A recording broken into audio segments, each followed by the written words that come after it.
AM న్యూస్కి స్వాగతం. నంద్యాల జిల్లా ఆలగడ్డ తాలూకా సిరివెల్ల మండల పరిధిలోని కోటపాడు గ్రామంలో వివాహేతర సంబంధం హత్యకు దారితీసింది. వివరాల్లోకి వెళ్తే ఈ నెల 9వ తేదీ కోటపాడు గ్రామ శివారులో స్థానికులు గుర్తు తెలియని మృతదేహాన్ని కనుగొని పోలీసు వారికి సమాచారం ఇవ్వగా ఆ తర్వాత దాన్ని అదే ఊరికి చెందిన బాల మద్దిలేటిగా పోలీసు వారు నిర్ధారించారు. ఈ సంఘటనను సిరివెల్ల పోలీసులు అన్నోన్ కాజ్ ఆఫ్ డెత్ అంటే అనుమానాస్పద మృతిగా కేసు నమోదు చేశారు. ఆ తర్వాత దర్యాప్తు ప్రారంభించిన పోలీసు అధికారులు దోషులను వెతికి పట్టుకునే క్రమంలో దాదాపు కేసును ఛేదించే ప్రయత్నం చేయగా బాలమద్దిలేటిని హతమార్చిన నిందితులు స్వయంగా మండల వీఆర్ఓ వద్ద స్టేట్మెంట్ ఇచ్చి బాలమద్దిలేటి చావుకు కారణం తామే అని లొంగిపోయారు. బాలమద్దిలేటిని హతమార్చడానికి కారణం వివాహేతర సంబంధమేనని పోలీస్ శాఖ వారు తెలిపారు. ఈ కేసులో బాలమద్దిలేటి అదే ఊరికి చెందిన సరస్వతి అనే మహిళతో ఆమె భర్త చనిపోయినప్పటి నుంచి వివాహేతర సంబంధం కొనసాగిస్తున్నాడు. ఈ క్రమంలో వారిద్దరి మధ్య మనస్పర్ధల కారణంగా కొన్నాళ్ళు ఆమె అతనికి దూరంగా ఉండడం జరిగింది.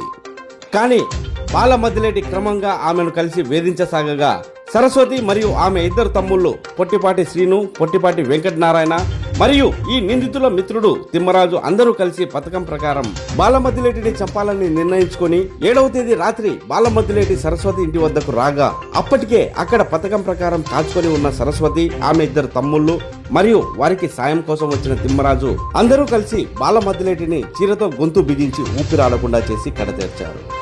ప్రస్తుతం నిందితులు సరస్వతి, ఆమె ఇద్దరు తమ్ముళ్ళు పొట్టిపాటి శ్రీను, పొట్టిపాటి వెంకటనారాయణ, వీరి మిత్రుడు తిమ్మరాజు అందరూ పోలీసుల అదుపులో ఉన్నారు. DSP Venkataramaiah electronic and print media ప్రతినిధుల ద్వారా కేసు విషయాలను తెలియజేస్తూ వివాహేతర సంబంధాలు అనర్థాలకు దారితీస్తాయని, ప్రజలు ఇటువంటి వివాహేతర సంబంధాలకు దూరంగా ఉండాలని కోరారు. మీడియా ఇటువంటి సంఘటనలపై వార్తలు ప్రచురించి ప్రజల్లో మార్పు వచ్చే విధంగా తోడ్పడాలని కోరుకున్నారు. కోటపాడు గ్రామంలో సరస్వతి అని చెప్పేసి ఆమె వయసు సుమారు 49 సంవత్సరాలు ఉంటాయి. ఈమె యాక్చువల్గా తన పుట్టినీళ్ళు యాలూరు అయితే ఒక 9 సంవత్సరాల క్రితము ఆమె భర్త లక్ష్మీనరసింహుడు చనిపోయిన తర్వాత ఆమె కోటపాడు గ్రామంలోనే కాపురం ఉంటుంది.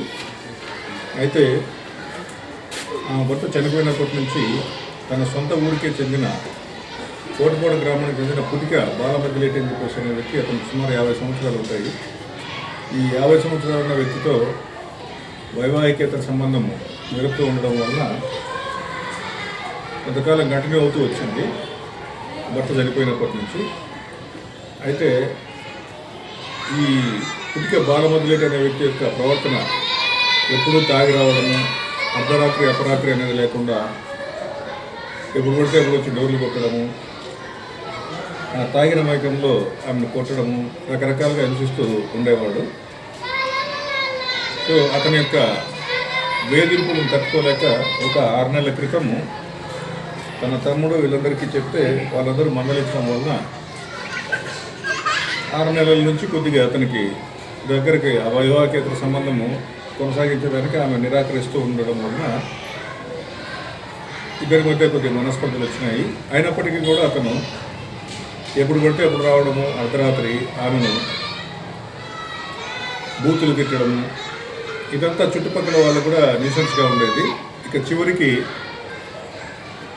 అతన్ని కడతీర్చాలని చెప్పేసి సరస్వతి నిర్ణయించుకొని తన తమ్ముళ్ళైన పొట్టిపాటి శ్రీను, అంటే వీళ్ళు యాలూరు గ్రామం కాబట్టి యాలూరు గ్రామానికి చెందిన పొట్టిపాటి శ్రీను పెద్ద తమ్ముడు, ఇతనికి ఒక 41 ఇయర్స్ అట్లా ఉంటాయి.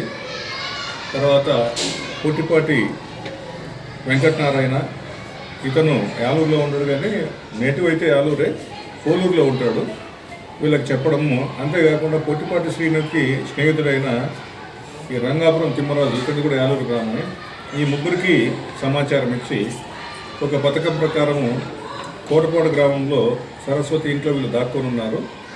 అతను రాత్రి సుమారు 10 గంటలప్పుడు ఈ కోటపాడు గ్రామంలోని సరస్వతి ఇంటికి రాగా సరస్వతి తర్వాత తన సొంత తమ్ముళ్ళు ఈ తిమ్మరాజు నలుగురు కలిసి వారిలో పొట్టిపాటి శ్రీను తర్వాత పొట్టిపాటి వెంకటనారాయణ ఇద్దరు అతని మెడకు వెనకాల నుంచి ఒక చీర తాడులాగా దాన్ని చీరతో పట్టుకొని స్ట్రాంగులేషన్, అంటే గొంతు బిగించి చంపడం అంటారు, స్ట్రాంగులేట్ చేసి ఆ స్ట్రాంగులేట్ చేసే క్రమంలో సరస్వతి కాలు పట్టుకుంది, చేతులు అల్లాడకుండా ఈ తిమ్మరాజు పట్టుకున్నారు.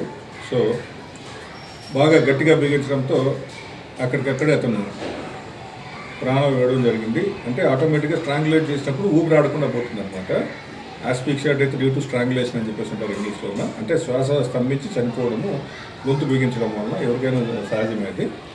సో చనిపోయిన తర్వాత ఇంకా అతను ఏదో ఇంటికి వస్తూ సహజంగా చనిపోయినాడనే విధంగా గుర్తుపట్టకుండా ఉండాలనే ఉద్దేశంతో ఈ సాక్ష్యాలని మరుగున పరిచేటందుకు పక్కన గడ్డివాం దగ్గర ఉండయి ఆ గడ్డివాం దగ్గర శవాన్ని వేసి దానిపైన గడ్డి కప్పి ఉంచడం జరిగింది. అయితే ఒక 2 days తర్వాత ఈ విషయం బయటకు వచ్చి 9వ తారీఖున మనకు సమాచారం రావడంతో ఇమ్మీడియట్గా డెత్ కాజ్ నాట్ నోన్ కింద ఒక కేసు నమోదు చేయడం జరిగింది.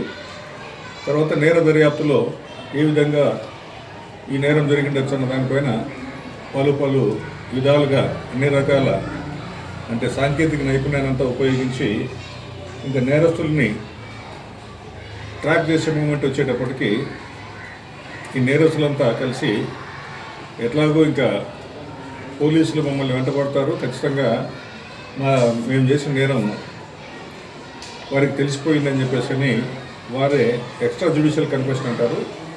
కోటపాడు వీఆర్ఓ నాయబ్ రసూల్ గారి దగ్గరికి వచ్చి నేరం ఏ విధంగా జరిగిందని చెప్పేసి వివరించి చెప్పడం జరిగింది. సో అతను ఆ స్టేట్మెంట్ రికార్డ్ చేసుకొని మన సిఐ గారు దర్యాప్తు అధికారి ఈ వంశీధర్ గారి దగ్గరికి వస్తే ముద్దాయిల నలుగురిని తీసుకొని ఆ ఎక్స్ట్రా జ్యుడిషియల్ కన్ఫెషన్ మీదనే ఈ కేసుని సెక్షన్ని 174 CRPC death cause not known అంటే ఈ చనిపోయిన సహజ మరణం కాకుండా అసహజంగా మరణాలు ఏవైతే చెందుతాయో వాటన్నిటి కింద కూడా మనము 174 CRPC కింద ప్రొసీజర్ అంతా ఫాలో అవుతాము. అప్పుడు కారణం తెలియదు కాబట్టి డెత్ కాజ్ నాట్ నోన్ కింద కేసు రిజిస్టర్ చేయడం జరిగింది.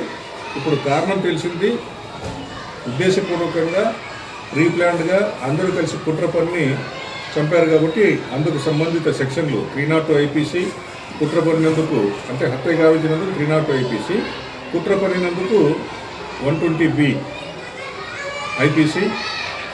అంతేకాకుండా అందరికీ ఒకే ఉద్దేశం ఉంది కాబట్టి కామన్ అంటే కామన్ ఇంటెన్షన్ అంటారు, ఉమ్మడి ఉద్దేశం ఉంది కాబట్టి సెక్షన్ 34 IPC.